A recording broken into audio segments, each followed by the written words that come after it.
जो लोग पाकिस्तान से वियतनाम आना चाहते हैं काम के लिए या किसी भी तरीके से आना चाहते हैं, तो अगर वो काम करें तो उनकी क्या अर्निंग होगी यहाँ पे? अगर आपको लैंग्वेज नहीं आ रहा है, आपके साथ बहुत सारे प्रॉब्लम आ जाएंगे। वियतनाम में हलाल सर्टिफिकेट लेना किसी रेस्टोरेंट के लिए काफ़ी मुश्किल है। अभी हमारे 4 रेस्टोरेंट हैं। पाकिस्तान से कोई अगर आपके पास काम करना चाहता है वो आपसे कांटेक्ट कर सकता है? वो इंडियन फूड है ना, वो वियतनामीज लोग पसंद ज़्यादा नहीं करते। एज अ पाकिस्तानी आपको क्या प्रॉब्लम आ रही है? तो अभी हमारे पास जो वर्कर है कोई भी इलीगल नहीं। अगर वो आपके वीडियो देखे, आपके यूट्यूब के या जो भी आप वीडियो बना रहे हैं जिस सोशल ऐप में, वो देख के अगर आएंगे तो हम उनको 15% डिस्काउंट भी देंगे। अस्सलाम वालेकुम viewers, welcome back to Mansoor testing.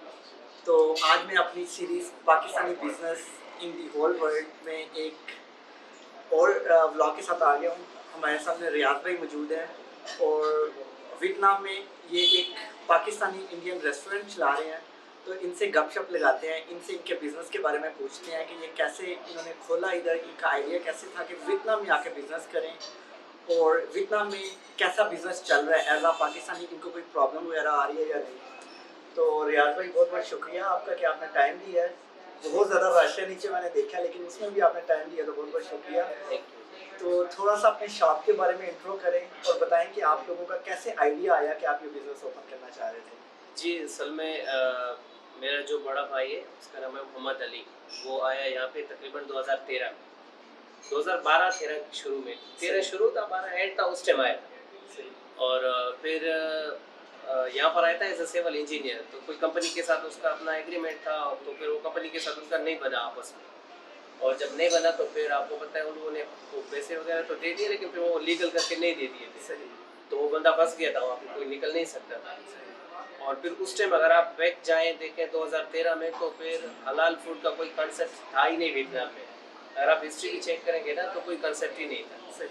तो वहाँ से फिर लोगों ने यही सोचा कि यार अगर यहाँ पर हलाल फूड का कोई कंसेप्ट बनाए, क्योंकि कस्टमर थे उस टाइम भी, मुस्लिम कस्टमर थे, इंडियन कस्टमर थे, इंटरनेशनल ही आ रहे हैं। तो फिर वहाँ से लोगों ने अपना उस पर वर्क शुरू किया था। फिर दरमियान में ओपन किया रेस्टोरेंट। फिर क्योंकि जब शुरू में चीज़ें ओपन करते हैं तो उसमें बंदे को अप एंड डाउन आता है, फिर पता ही नहीं चलता है, कभी कभी फ्लॉप होता है, कभी फिर निकल जाता है। तो वो जो फर्स्ट लेयर था वो तो फिर फ्लॉप हो गया था। और फिर उसी से थोड़ा बहुत एक्सपीरियंस मिला था भाई को। ऑनेस्ट बंदा है, ईमानदार, सादा इंसान है, ठीक है। तो फिर वहाँ से उसने अपना फिर से दोबारा शुरू किया, 2013 के एंड में शुरू किया। और वहाँ से फिर रेस्टोरेंट का बेस रखा था, फर्स्ट रेस्टोरेंट बनाया था एज अ वियतनामीज। आपको पता है पार्टनर रखने पड़ते हैं इस चीज़ के लिए, बिजनेस के लिए। वहाँ से चलते चलते और फिर 2017 को मेरे ख्याल में, हाँ 2017 को मुझे बुलाया, क्योंकि काम ज़्यादा हो गया था, अकेला बंदा था। लेकिन उस टाइम रेस्टोरेंट एक ही था हमारा, लेकिन फिर उसने मुझे बुलाया, फिर मैं आ गया। फिर हम दोनों ने मिल के, मतलब हमारे यहाँ पे अभी इस वक्त 4 रेस्टोरेंट हैं। 4 रेस्टोरेंट और इसी शहर में खानाओं में मौजूद है। जी हाँ, असल में थोड़ा कोविड की वजह से हम लोग पीछे हट गए। वैसे हमारा इंटरनेशनली प्लान था कि हम जो पीके स्पाइस ब्रांड है ना, इसको हम एज ए इंटरनेशनली चलाएं। ज़बरदस्त। और फिर आपको पता है जो कोविड जो आ गया था, इसने तो फिर हर चीज़ को ख़त्म कर दिया। इस वजह से फिर हमसे वो ना हो सका। फिर हमने सोचा चलो ठीक है, अगर इंटरनेशनली नहीं हो रहा है तो फिर यहाँ पर तो हो सकता है। और फिर हमने वापस यहाँ पर अपना सब कुछ खोल दिया। तो अब अभी हमारे 4 रेस्टोरेंट हैं। ये जो पीके स्पाइस है इसका मेन ब्रांच है, मेन रेस्टोरेंट है। उसके बाद फिर विल्सन खड़ी है, हिलटॉप खड़ी है, और एक हमारा मेरा भाई का दोस्त है इंडिया से और राजस्थान से। तो हमने राजस्थान रॉयल फूड जो है ना तरफ दिया उस पर, तो वो भी यहाँ पर चल रहे हैं, सिटी के अंदर ही है। सही। तो जो दूसरी शॉप्स हैं उनका नाम पीके स्पाइस नहीं है, उनका नाम डिफरेंट है। इसका क्या रीज़न है? इसका रीज़न ये कि पीके स्पाइस जो है ये, इस पर हमने बड़ा मेहनत किया हुआ, ये बड़ा खून पसीने का लगा हुआ। इसको अगर हम बनाएंगे भी तो इंटरनेशनली इसको ले जाएंगे। और बाकी जो है वो है न्यू ब्रांच है, आपको पता है, उसमें आपको मेहनत करना पड़ेगा। वो चला तो ठीक, नहीं चला भी इतना दुख नहीं होगा बंदे को। अगर पीके स्पाइस का नाम कहीं और जगह लगाए, वहाँ चले नहीं तो फिर बड़ा दुख होता है उस चीज़ में। इस पर हमने बहुत मेहनत किया। ये छोटी चीज़ नहीं है, आपको खुद पता है, आप घूमते फिरते हैं, पूरा दुनिया में घूमते हैं। तो ये बड़ा मुश्किल होता है इस चीज़ को सेटल करना, बनाना, और फिर हलाल फूड चलाना। और फिर स्पेशली हमारे जो मुस्लिम कस्टमर हैं वो हैं, इतना है लेकिन ज़्यादा नहीं है। और दूसरी वीक पॉइंट यहाँ पर यही है कि जो इंडियन फूड है ना वो वियतनामीज लोग पसंद ज़्यादा नहीं करते। सही। वो कहते हैं स्पाइसी है या कोई और चीज़ है, उनको पसंद नहीं आता है। तो हमें सिर्फ डिपेंड होता है फॉरेनर जो आते हैं, इंटरनेशनल। हाँ इंटरनेशनल जो कस्टमर आते हैं वही।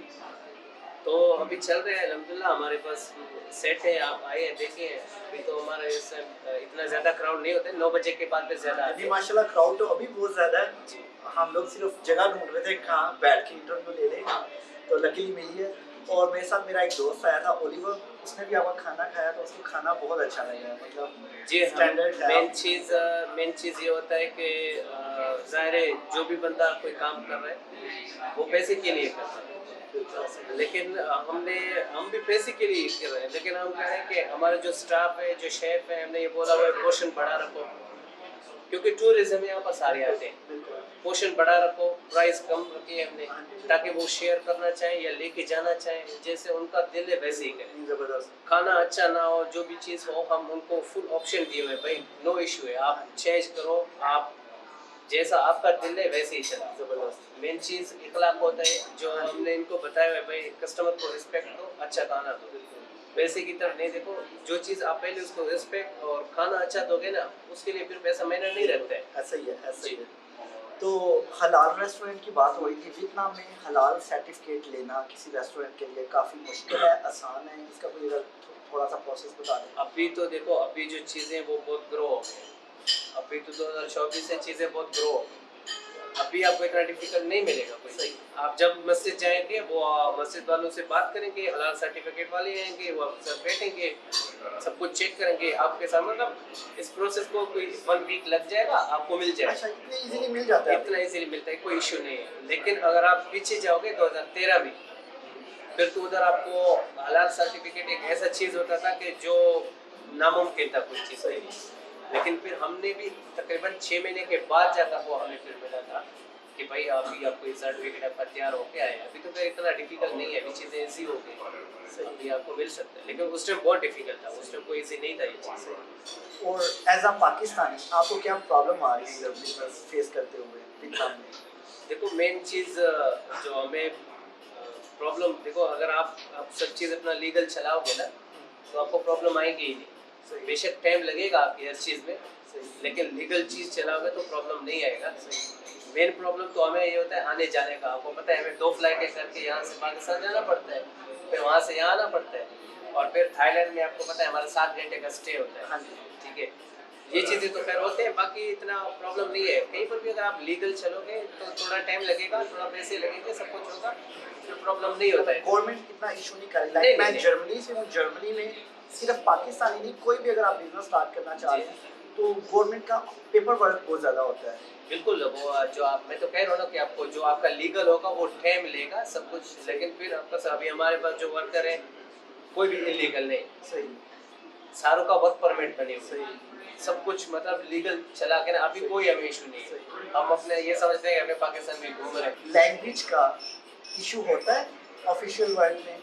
हाँ, लैंग्वेज बहुत ज़रूरी है। अगर आप बिजनेस करना चाहो तो आपको फिर उस जिस कंट्री में कर रहे हो उसका लैंग्वेज आपको अगर नहीं आता है तो थोड़ा बहुत आना चाहिए। थोड़ा बहुत होना चाहिए। जब मैं शुरू में आया था तो मुझे तो खैर नहीं आता था, शुरू में तो किसी को भी नहीं आता, लेकिन मुझे इंग्लिश भी इतना नहीं आता था, मतलब थोड़ा बहुत जो स्कूल पढ़े हुए थे उस तरह था। तो मेरे भाई ने मुझे बोला कि यार ये जो मैंने एक प्रॉब्लम फेस किया हुआ है वो है लैंग्वेज का। अगर आपको लैंग्वेज नहीं आ रहा है, आपके साथ बहुत सारे प्रॉब्लम आ जाएंगे। अगर आपको लैंग्वेज आएगा तो फिर आप मतलब निकल जाओ, फंसोगे भी निकल जाओ, थोड़ा बहुत वो ईजी हो जाएगा। अभी आपको कुछ पता है रेस्टोरेंट का बिजनेस है, हमें ये टिश्यू ले जाने के लिए कहीं जाएंगे ना, तो ये भी उसका नाम हमें याद रखना पड़ेगा, तब हम लेके आएंगे, या तो फिर फोटो दिखा के लाना पड़ेगा जैसे लोग। तो भाई ने बोला कि आपको मैं एकेडमी वगैरह लेके दूंगा, वहाँ पर जाओ और सीखो। तो मेरा अपना कंसेप्ट ये था कि यार हम पाकिस्तान में जब इंग्लिश सीखने जाते थे कब तक हम सीख रहे हैं, मतलब 5वीं क्लास से शुरू होकर 10वीं तक हम अभी भी एकेडमियों पे जा रहे थे। जो अच्छा स्टूडेंट था, पढ़ा लिखा, उसको तो आ रहा था, लेकिन जो नॉर्मल था फिर उसको नहीं आ रहा था जी। तो मैंने रिजेक्ट कर दिया, मैंने बोला मैं कोई स्टडी के लिए नहीं जाऊँगा, मैं इनके साथ बातें करूँगा खुद, ठीक है ना। जो मेरा स्टाफ है 12-13 स्टाफ था वियतनामीज, और फिर मैं उस टाइम जो एप्लीकेशन है सोशल ऐप है उनके ऊपर मैं जाता था, वहाँ से मैं उनके साथ लाइव बातें करता था। ठीक है, तो मुझे मैं अगर अपना बताऊँ तो मुझे लैंग्वेज आता है इसका। ठीक है, मैं मतलब फुल तो नहीं आता लेकिन मुझे लैंग्वेज आता है, तो कोई भी काम हो मैं कर सकता हूँ। आप लोग देख सकते हैं कि इन लोगों के रेस्टोरेंट में रश बहुत ज़्यादा है। इनके 3 फ्लोर हैं और तीनों फ्लोर जो उनसे हैं वो बुक हो गए हैं ऑलरेडी। बहुत ज़्यादा कस्टमर आ गए हैं और हम अपनी जगह से उठ के नीचे आ गए हैं। तो इस व्लॉग का एंड करते हैं और आखिरी सवाल आपसे ये पूछते हैं कि जो लोग पाकिस्तान से वियतनाम आना चाहते हैं काम के लिए या किसी भी तरीके से आना चाहते हैं, तो अगर वो काम करें तो उनकी क्या अर्निंग होगी यहाँ पे, या कोई कारोबार के लिहाज से क्या अर्निंग है यहाँ पे?